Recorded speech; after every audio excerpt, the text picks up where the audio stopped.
But let's move into the next topic, and that's going to be the Philadelphia 76ers. And obviously, if that's the topic, you know who's joining us. Check out patreon.com/MostHoPodcast, and you could be like our next guest, and that is, of course, Jake. Jake, how you feeling after the first week of NBA free agency? Could have gone better, but it could have gone a lot worse, so I'll be all right. Yeah, when you're here just a week ago, it was all about Jimmy Butler. If we offer him $5,190, he will be staying, and you were kind of okay if Tobias Harris left, and you got the flip side of that pretty much. Apparently, there was reports saying that you guys offered the full max to Jimmy Butler. He ends up wanting out and going to Miami. You guys offer Tobias Harris pretty much a near max, 5 years, $180 for him, but you get a big fish in Al Horford. You lose T.J. McConnell in your heart as well. You lose Boban Marjanovic. Jesus Christ.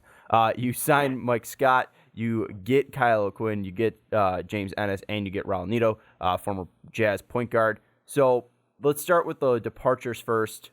Which one hurts you more, Jimmy Butler kind of turning his back, or the departure of T.J. McConnell? See, deep down in my heart, TJ hurts a lot worse, but Jimmy obviously is the logical sense. He hurts the most. Is in the fourth quarter, it's going to be really interesting. We'll get into all the pieces later, but it's going to be very interesting to see how late in games they're going to shape their offense. And even talking about who is the biggest loss, you could point to Jimmy Butler for late in games, but you could also talk about J.J. Redick, who they lost, and he might even be the biggest player they're going to miss next year, simply because their whole entire offense basically revolved around him. And whether that was a good thing or a bad thing, he helped Embiid be really effective, and his spacing of the floor gave our bigs a lot easier of a time getting open looks, and that's 100% going to be missed, and Brett Brown's going to have to rework his offense because they really don't have any knockdown sharpshooters unless they would go and land a Kyle Korver. Yeah, I totally forgot that J.J. Redick is now a Pelican as well. So looking at that position at least now, because that is pretty much both your shooting guards gone, what is the effect of that? You guys get Josh Richardson in the trade with Miami. You think that he's going to step in, but losing Jimmy, who played both the 2 and the 3, and then obviously JJ, who you mentioned, played a key part of that offense for the past couple of years, signing that big contract, front-loaded in pretty much the first year of the post process, kind of, and then going into when you guys are hitting your competitive window. How is that going to affect the position depth there, and who are you looking to step up? Yeah, Josh Richardson's obviously going to have to take a step up, and I think this is going to how the offense is going to revolve. I think it's obviously going to take a step back, losing J.J. Redick and Jimmy Butler, but Ben's going to have to take on a bigger role in the scoring department. And, I mean, averaging 16 and 18 points per game is great, but that doesn't really have to change. The shot attempts, we've talked about this over and over and over again. He has to start taking threes. He has to start taking mid-range shots, and that's going to ring true even more now that J.J. Redick's gone. And I'm not too worried about Jimmy Butler, the spacing being gone, because I think Josh Richardson can give you similar spacing on the floor. Obviously, he's not going to give you the offensive talent that Jimmy is, but he's going to be able to still score the ball and be effective. And he was the number one option on Miami last year, which obviously he's not a number one option. He's not a number two option, and he's probably going to be the number 4 or number 5 option on the Sixers. So he is going to be key to being effective shooting. Al Horford, who we talked about earlier, is going to be a huge addition to the team because he also provides spacing, and he's going to have to help Embiid get easier looks, which I'm really interested to see how Brett Brown shapes this entire offense, because he could go so many different ways with it. You pretty much know what you're going to get out of Joel Embiid, effective, one of the best bigs in the league. It all falls, again, like I say, on Ben Simmons. If he can develop even somewhat of a jump shot, this offense can still be effective. But if he's going to be what he was last year and not being able to shoot threes, or not wanting to shoot threes, and still not being effective, the team could see the offensive struggles really early on in the season. But defensively, this team's going to be scared defensively. Yeah, I think the biggest thing is losing JJ. You might lose some of the spacing, but if you're talking just strictly Richardson compared to Butler, he's going to provide more spacing. You look at Richardson over the past 2 years, taking about 12.4 shots per game. 5.2 of those are 3 attempts. And looking at Jimmy was taking near 14.7. Granted, some of that was in Minnesota, but he was only taking about 3.2 threes a game. So you're going to get more threes, and he actually took a step down in shooting threes when he went from Minnesota to Philly. He was taking 4.5 in Minnesota in the first 10 games that he played. Obviously, it's a small sample size. But then when he came over to Philly, he was only taking about 2.7, which was lower than his 2017-2018. So at least looking at that part of the trade of Josh Richardson coming to Philly and Jimmy Butler going out, you guys are going to be adding more spacing there. But let's talk now about another addition that's going to be big for you guys, and you talked about him a little bit, Al Horford, the guy that was pretty much the only person that could defend Joel Embiid consistently throughout the past couple of years here. Embiid's an absolute monster, but Horford seemed to be his kryptonite. You guys are able to bring him onto the team. Let's talk about that starting lineup. You got Ben Simmons at the point. You got Josh Richardson at the shooting guard. You have Toby at the 3. You have Horford at the 4 and Embiid at the 5. People are automatically going to think, because you have Ben Simmons, who's 6'11", Toby, who's 6'8", you have Horford, who's 6'10", you have Joe, who's over 7 feet tall, that there's not going to be enough spacing out there. Do you think that there's going to be enough spacing? Because Horford's shown some range, Embiid's shown some range, Tobias has obviously shown some range, and Josh Richardson, we obviously talked about his outside shooting. Do you think there's going to be enough spacing out there? Yeah, that's obviously going to be the main concern. I can't give a definitive answer because I don't know exactly what roles everybody's going to take on, because I have to see exactly, like I said, I keep pointing to this because this is my biggest worry, is I don't know how Brett Brown's going to shape this offense. And I think you do have enough spacing. It's not what you want, which is why I think they have to go after a veteran like a Kyle Korver or something like that to bring off the bench to get that spacing. But talking about this starting lineup, I mean, you have Al Horford, Tobias Harris, Josh Richardson, all who can shoot well over. I think they're all career shooters, 35% and above from 3, or at least Al Horford in the last couple of years. And Joel Embiid, he struggled from 3 last year. He wasn't that great, but at least he's taking the shots.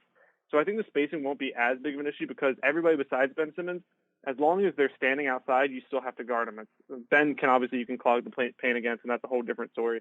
But when it comes to spacing with at least the starting lineup, I think it won't be close to the best in the NBA, but they'll still be able to take the shots, and they'll make them probably at above a 30% range, which is good enough for right now. And with how good they're going to be defensively, I don't think you'll see too much of a hindrance on their record, just because they don't have that absolutely J.J. Redick knockdown shooter. Yeah, to add some of those numbers to Horford's three-point percentage and three-point shooting, he really didn't start taking them until the 2015-2016 season, and in those past 4 seasons, taking about 3.2 attempts per game and shooting about 37.1, so well above the NBA league average. And especially at the 4, people might be concerned about his speed there, but he's so solid, just knowing where to put his body in positions to play defense. And if he's going up against LeBron, who's going playing the 4 for the Lakers or whatever, then he might be exposed a little bit. But even at that point, you do have Joel Embiid, who is that much of a freak. You have Ben Simmons, who's that much of a freak. You could probably get a little bit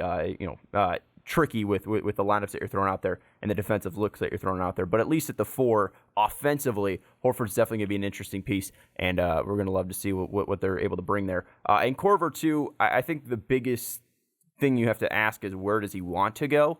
And I think that there's a ton of interesting options for him. You look at Utah. This is a team that's been really adding on a ton this year. Conley was the big name that they've gotten. He's a former Jazz. He might look there if he wants to come help shooting. I know he was just recently traded from there, but you never know how these guys feel. Maybe he really liked this opportunity there, and then obviously getting dealt, he has the opportunity to possibly go back. He was decent for them as well. Shot 38.4% from 3 on 5.4 attempts, so maybe that's an option. I think that's probably less likely, but the 2 high options in my mind are obviously the Sixers, where he started his career, and then you look at LeBron. He was obviously LeBron's teammate in Cleveland for 3 years, and those 2 are probably the lead candidates there. Are you concerned about Kyle Korver possibly going somewhere else, or is it just if you get him, it's a bonus? I don't think I wouldn't say that he's an absolute, you have to get him or it's a bust or anything. And I do want to add another team. I think the Bucks are another team that he could go to, just because Budenholzer is old coach in Atlanta, and that's a good point. That team chucks it from deep. So that would be another fit. And I think it all depends what happens to the Lakers. If they get Kawhi, why would Kyle Korver not go there? That would just be for me at least. I think the Lakers would be the number 1 option. I think we're probably 3rd. I think the Bucks would be number 2, and I don't know. I can't say what's going on in his head, but I think the Sixers, he might have a tough time finding consistent rotation minutes if Thibault and Zaire actually can provide consistent production off of the bench, and Korver might slowly get pushed out of the rotation. But in the Lakers situation, they need bench players bad. Especially if Kawhi signs there, they need to get 4 or 5 guys on minimum contracts that can at least contribute something during the regular season. So there he would have a bigger role to play than if he came to Philly, but who knows? Maybe he wants to come back to Philly where it all started. Yeah, and you bring up Thibault, you bring up Zaire, and let's talk about this bench now for this team. You have Kyle O'Quinn that's coming in. You have Mike Scott that's re-signed with you guys. You have James Ennis returning. You have Raul Nato coming from the Jazz. You mentioned the two guys, Thibault and Smith. Is that the weakness of this team? Is the lack of experience from Zaire, who's practically a rookie? I know he got some minutes and some playing time last year near the end after he recovered. You have Thibault, who is a rookie. And then, obviously, Ennis was up and down for you guys last year. Kyle Quinn can be decent, but he's nothing spectacular. Raul Nato wasn't really a great player in Utah. Is that the biggest weakness for this team, is this bench? Yeah, but the thing is, I don't think it's as weak as it was last year, which was the problem. We saw today, the Summer League game just finished when we were recording this. Shake Milton could even provide a couple minutes off the bench. He's not going to be anything spectacular, but he struggled scoring this game, but I actually think that's his biggest strength is the fact that he can consistently score at a good rate. And he even showed that he can be somewhat of a primary ball handler. That's more of my worry, and why the Neto signing is actually, I think, very important, is they needed somebody off the bench who can give you 10, 15 minutes a game and can be a primary ball handler, because they had Zaire and Shake and all the guys cannot do that. And that's, well, people want to probably make fun of it, but that's what T.J. McConnell brought you, is that he might have made some dumb mistakes from here and there, but he could be a primary ball handler off the bench that was consistent enough in the regular season, not so much in the postseason. And I think that's kind of the same role that Nato is going to play, is that he won't get a lot of playing time in the postseason most likely, but in the regular season, he's probably going to give you 10 to 15 minutes off the bench. He can at least shoot a three, which is something that this team off the bench needs desperately. And I think with Zaire hopefully not almost dying this season, you can cross your fingers, he can be a very good bench player, and we saw he has amazing athleticism, which we knew. And I think off the bench, the defense is going to be really, really, really solid. And while Kyle O'Quinn, you said he won't bring a lot, he'll be able on those nights where Joel Embiid needs to rest, because they need to do that a lot this year. They need to not push him like 30 of 32 games to start the year or whatever it was. Play him 50, 55 games in the season. Kyle Quinn's going to have to score at least a little bit off the bench, which I think he's more than capable of. And then you got Jonah Bolden as well, which he's just a wild card, but he can give you 8-10 minutes a game off the bench consistently.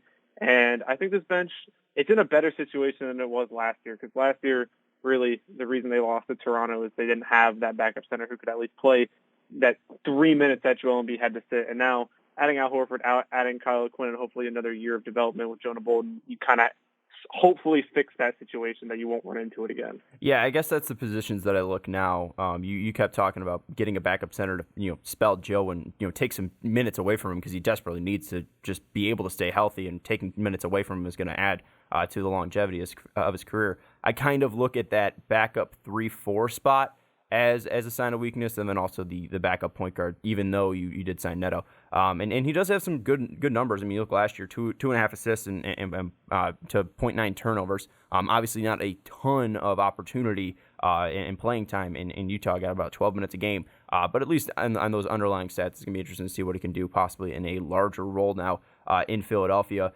Do you remember where Kyle Quinn went to college?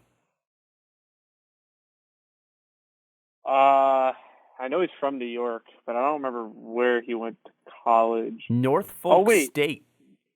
He was on that upset team, wasn't he? He was I remember watching that video. Mm-hmm. He was on the 15 seed over the 2-seeded Missouri Tigers, and he wasn't. I guess was it? Was it? Yeah, they were the 15 seed. Yeah, it was 15 over 2. Yeah, they were 15 seed. And I remember watching one of those highlights, and you just see Kyle O'Quinn now. It was last year. You see Kyle O'Quinn now, and he's still got the beard, and you're like, holy shit. Anyways, just getting off track here. Hasn't aged in 10 years. Yeah, I think what I want to ask now is, if looking at this team, where would you place them in the East? And obviously, it's dependent on Kawhi. Where he's going to sign. So let's say Kawhi signs with Toronto. All right, where would you place the Sixers today? All right. If Kawhi signs to Toronto, they're number one. That's not arguable. They won the NBA title. They're number one. They are bringing back everybody. I don't think they lost anybody, right? They might lose McCaw. Yeah. They lost Mirotic. They might lose McCaw, and that's the key. Patrick McCaw wins all the NBA titles. But so you look over at Milwaukee, who was obviously there last year. They lose Brogdon. They lose Mirotic. But they bring back Brook Lopez and Chris Middleton. They'll still be solid. And then you look at Boston. They lose Kyrie. They lose Al Horford. They bring in Cantor. They bring in Kemba. They'll be good. They're the wild card out there, because if Gordon Hayward comes back like you think he might be able to, I don't think he can, but if he can, Gordon Hayward, the Celtics can be dangerous. The Bucks lost a lot, but they kept most of their core. I would say, obviously, Raptors number 1. I would say Sixers will be 2, 3 with the Bucks. And then Pacers, obviously, they bring in Brogdon. They lose Bogdanovich. That's a big loss. I don't know how effective Brogdon's going to be on another team that's not the Bucks. We talked about that last week. He was more valuable to the Bucks than anybody else. So that might have been a little bit of an overpay, but Sixers really can't talk about overpays right now with the contracts they just gave out. Yeah, I'll put them 2-3 with the Bucks. I think at least for Brogdon, I mean, it's a first, and you're expecting Pacers to be decent, so it's probably going to be a late first and then 2 second-rounders. And I think Brogdon, too, he plays just he doesn't play a specific play style. He's a guy that does everything well, so I think it's a fine price that they paid for him. Yeah, I'm just saying I don't know how he'll be a solid player. I'm not arguing that. I'm just saying I don't know if he'll be as valuable to the Pacers as he was to the Bucks, just with their offense, and he'll be way more effective when Oladipo comes back healthy, because that'll give him more wide open looks. But at the start of the year, I have my doubts of how good they're going to be, so that might make them fall a little bit in the standings. But I have belief that Kemba's going to make the Celtics somewhat spark again. Like I said, it just comes back to if Jason Tatum can make a jump, and losing Al Horford is probably going to be a bigger loss than you think, than anybody thinks, because Enes Kanter can't play defense, and that won't be changed in my mind. So, but him on $5 million a year is a good deal. Like I said, I would probably put them 2nd/3 with Milwaukee, depending on who stays healthy. All right, and then I think what you now have to ask is, if they beat one of those teams above them, whether let's just put the Bucks above them. If they beat the Bucks or the Raptors, and this is with Kawhi, what would the reason be? Well, what's pushing the Sixers over that hump? What's the reason that's this team's gonna win the East? Yeah, I think it's their defense. I think they're going to be the best defensive team in the league this year, barring if Kawhi goes back to the Raptors. Then it'll be the Raptors 6-1-2 if that happens. I think it's their defense, and I think I have this homer belief that Ben Simmons will be able to make a 15-foot jump shot this year. I have that belief, and there's no data to back it up. There's no proof. There's no nothing. I just have this weird belief. We had the same belief with Markelle Fultz, and we saw how that one turned out. Yeah, but Ben Simmons doesn't even believe he's going to make a 15-footer. Yeah, but we do, because we're homers. Okay, that's what we do. That's You're a what homer. we do here in Philly. Yeah, yeah, you're right. Hey, I'm not the Philly fan. I'm talking about we. Okay, I'm talking about us over here, not you, not Denver Nugget fan. Just clarifying. Quotation marks on that. Hey. But I'm just saying, I think that Ben Simmons is doing that. They have a better bench this year. I still have a shaky belief in Brett Brown that he can coach a playoff team. And I'm going to point back to it, people don't like when people say this, but they were one bounce away from going to overtime with the future NBA champions in Game 7. So I'm just saying, if Ben Simmons takes a little bit of a jump, and the whole thing with this team is staying healthy. Al Horford getting up there in age, he's always an injury scare just because he's over that threshold. Joel Embiid, don't really have to talk about it. He's just been hurt. And then another big thing that comes down with this team is obviously Ben Simmons is going to have to make some type of jump. He's a spectacular player, and anybody who says he's not worth that max contract is an idiot and doesn't know what they're talking about. Tobias Harris is the big thing. You pay him a lot of money. He played his best career year and his contract year, and that is always a scary thing. You don't really know how it's going to shape up. You don't really know if he's going to come out and be the same guy next year. And him guarding threes, which he's most likely going to have to do for most of the year, I have my worries about.